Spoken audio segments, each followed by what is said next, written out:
Selamat siang, saya di sini akan mempresentasikan mengenai analisis penggunaan energi, kenyamanan pencahayaan, dan beban pendingin di rumah tipe 90. Untuk pertama, penggunaan energi pada bangunan.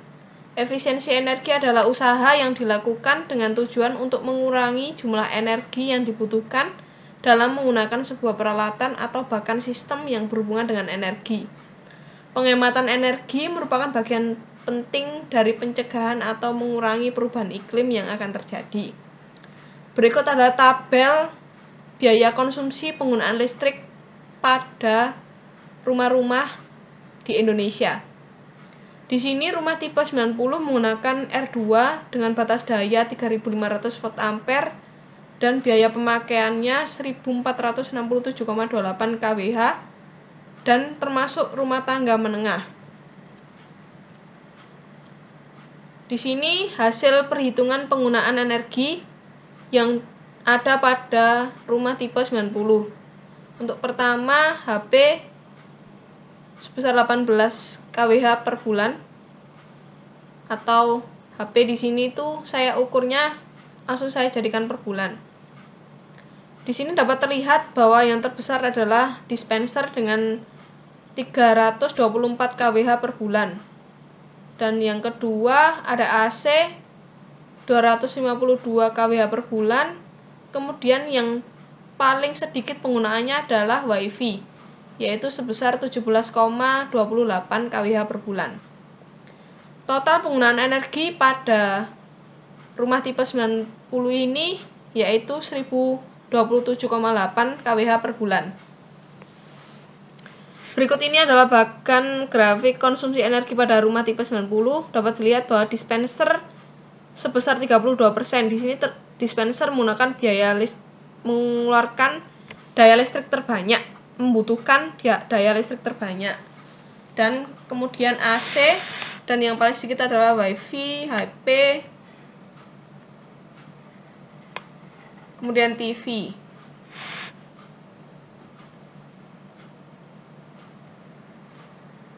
Jadi total penggunaan listrik seluruhnya dalam satu bulan yaitu 1027,8 kWh dengan biaya 1 kWh-nya 1467,28, maka biaya penggunaan listrik dalam satu bulan yaitu 1.508.000 sekian. Sedangkan pada meteran listrik yang ada pada rumah tipe 90 ini dayanya hanya sebanyak 881 sekian kWh dengan total biaya 1.293 sekian. Adanya perbedaan antara rekening listrik dan perkiraan penggunaan listrik ini terjadi karena daya yang diperlukan elektronik tidak sepenuhnya daya maksimum. Peralatan listrik yang menyala terus bisa menggunakan daya minimumnya, sedangkan daya yang dimasukkan dalam perhitungan adalah daya maksimum. Penghematan listrik bisa dilakukan dengan cara mematikan lampu jika tidak digunakan. Contohnya, jika masih ada sinar matahari, maka tidak perlu menyalakan lampu. Sistem pencahayaan seperti jendela diperlukan pada setiap ruangan. Penggunaan AC menurut saya jika tidak diperlukan jangan dinyalakan dan jangan dimatikan dan jangan dinyalakan. Atau hanya sering mematikan atau menyalakan AC itu malah memakan beban daya yang sangat banyak. Kemudian jika meninggalkan rumah lebih baik mematikan saklar supaya tidak terjadi aliran listrik sama sekali. Kemudian yang kedua mengenai kenyamanan pencahayaan. Pencahayaan atau lighting adalah salah satu elemen penting yang perlu dipertimbangkan dalam perencangan interior maupun arsitektur. Menurut sumber cahayanya, pencahayaan pada bangunan dibagi menjadi dua, yaitu pencahayaan alami dan pencahayaan buatan. Pencahayaan alami adalah pencahayaan yang memanfaatkan sumber cahaya alami, yaitu matahari. Pencahayaan buatan adalah pencahayaan yang memanfaatkan sumber cahaya buatan seperti lampu. Kemudian ini hasil perhitungan faktor daylighting atau pencahayaan alami yang berasal dari matahari. Perhitungan ini memerlukan alat seperti meteran dan luxmeter yang saya download pada HP. Kemudian hasilnya yaitu ruang tidur 1 mendapatkan MD sebesar 0,82% dan SD-nya 0,44%. Kemudian ruang tidur 2 0,84%, SD-nya 0,4% dan seterusnya. Perhitungan berdasarkan data SNI, ruang tidur 1 itu MD-nya sebesar 0,72% dan SD-nya sebesar 0,20%. Dan ruang tidur 2 0,54% untuk MD dan 0,15% untuk SD dan seterusnya. Di sini dapat dilihat bahwa persen dari pengukuran luxmeter dan data SNI telah memenuhi persyaratan, atau dalam arti ruang tidur 1 itu sudah memenuhi standar SNI karena nilai persennya sudah lebih besar daripada nilai persen data SNI.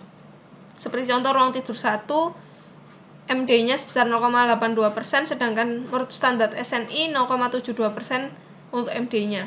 Berarti di sini bahwasannya ruangan tersebut mengenai daylighting-nya atau cahaya mataharinya sudah memenuhi persyaratan SNI. Kemudian hasil perhitungan faktor artificial lighting atau pencahayaan buatan yang berasal dari lampu. Di sini alat yang digunakan sama seperti daylighting, yaitu meteran dan luxmeter pada HP. Kemudian di sini salah satu contohnya ruang tamu dengan luas 20. Untuk luas 20 meter persegi itu berarti pengukurannya dilakukan setiap 3 meter. Dan didapatkan luxnya sebesar 404,8. Kemudian ada ruang mandi, besarannya luasnya 3,5 meter persegi. Karena luasnya kurang dari 10 meter persegi, maka dilakukan pengukurannya itu setiap 1 meter dengan lux 56,6. Di sini ruang mandi pencahayaan paling kecil. Kemudian berdasarkan data SNI telah ditetapkan classroom mempunyai nilai lux 250, library 300 lux, laboratory 500 lux dan seterusnya. Di sini dapat disimpulkan bahwa ada beberapa ruangan di rumah ini, rumah tipe 90, yang sudah memenuhi untuk standar baca, mungkin classroom ya 250 itu, untuk ruang tamu dan ruang keluarga sudah di atasnya jauh dan lebih untuk standar classroom atau bisa digunakan untuk kegiatan membaca, belajar, itu sudah memenuhi. Tetapi untuk ruang tidur kemungkinan belum bisa karena masih di bawah 250. Dan kemungkinan juga luxmeter yang digunakan pada HP tidak bisa atau tidak sepenuhnya valid karena belum dikalibrasi. Kemudian yang ketiga ada beban pendingin.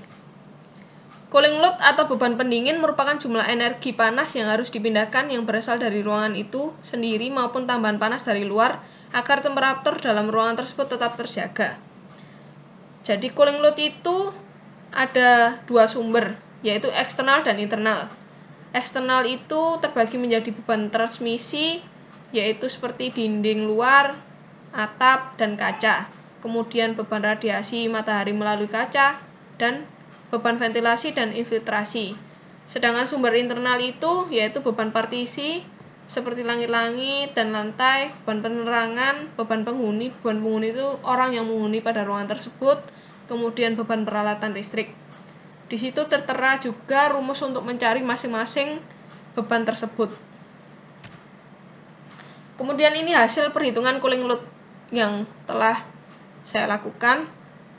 Untuk roof memiliki beban 4,89 dan di sini paling besar yaitu infiltration air yaitu sebesar 489,56